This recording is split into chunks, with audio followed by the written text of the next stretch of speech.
Your life can change instantaneously because of an innocent activity. When you need the services of someone like Chris and Mike, it's not a particularly good time in your life. Those people enter your life at times of unbelievable stress, at a period of fear, and that was our case.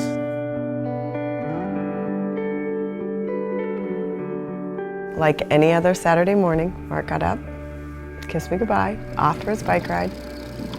We were early into the ride on a piece of road that I've ridden more than 1,000 times.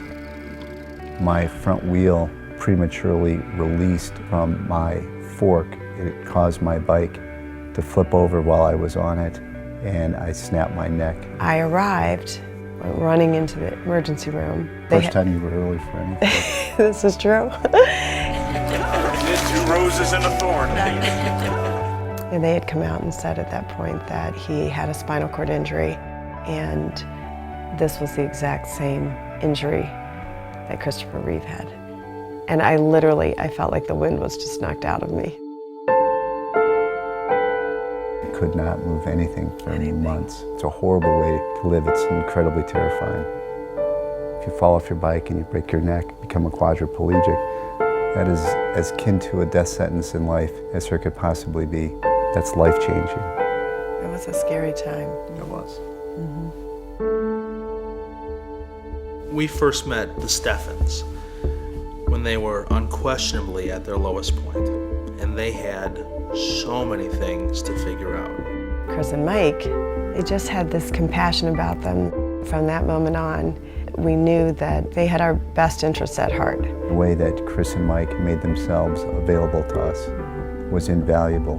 The first thing we want the people that we represent to understand is that we are in this with you all the way to the end. We want to take the burden of that fear on our shoulders. We want them to concentrate on getting their life back together. They became part of our journey at that point, and they immediately began the information gathering process. What seemed like a simple story had an infinite number of variables. Every stone has to be turned over to make sure we don't miss a tiny detail that would change the outcome of a case. He was riding down a flat stretch of road and he hit about a 2-inch bump, and the front wheel of his bike disengaged, and the wheel came and separated from the fork in a way that caused the rest of the bike to come down on top of the wheel, and then he catapulted over the top of the handlebars and hit head first directly into the pavement. Affected his whole body from really the neck down. We left the hospital as a quadriplegic. It was very clear with me that I would live a severely impaired life the rest of my life. It was hard, and there were a lot of finances other than just, okay, we're putting food on the table and we can stay in our house. There were also the expenses of Mark's rehab and benefiting him as far as his progress. For Mark, it was always about making sure he could care for his family, making sure that this never happened to anyone else. I was really in the role of provider, and when you lose that ability, it creates quite a bit of angst. I guess you just keep thinking, there's hope. One day at a time. Finally, at one point, a doctor said, try to move your toe, and I'll be damned, I moved my toe, and now I couldn't walk, I couldn't stand, I couldn't do anything, but a toe moved, and that was a big deal. So I watched him in rehabilitation take little cotton balls and lift them 2 inches and put them into a cup. He had to use every muscle in his body. Every time you got a muscle to move, you work the heck out of it until another one moved right near it, and that was our process every single day. Any progress was good progress. Chris and Mike, they focused on the same things we were focusing on. That was unbelievable. 1.4. Oh my God. They knew every part of the journey we've been on from the beginning.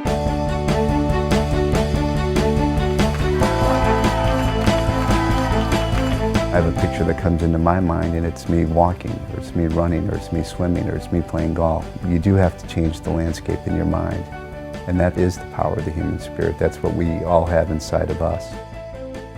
Before I even knew about the ride, It was well beyond the planning stages. It was in the we're doing it stage. My dream of riding cross country wasn't an initial spark. It was a flame already inside, but every day I got stronger, it got a little brighter. The idea of this man riding across the United States was absurd. Everybody said he couldn't do it.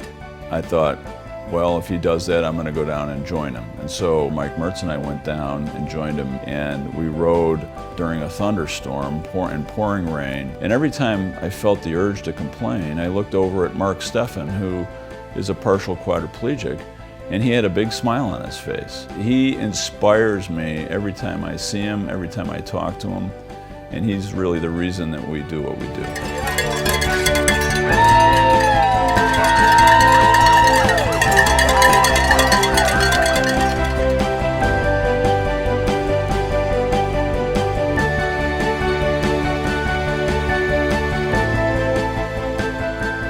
When we represent people, they're not just our clients, they become a part of our community, they become our friends. They separated us from the things that we could not control. They took it on themselves to bear the burden of being our advocate, and they allowed us the opportunity to focus on the healing process, and they were part of that healing process. In his case, there have been changes made to every bicycle that's sold in the United States of America, which will prevent his accident from happening to anyone else. If anyone saw us walking down the street, it's not perfect, but it's pretty darn close from where we came. So it's pretty perfect to me.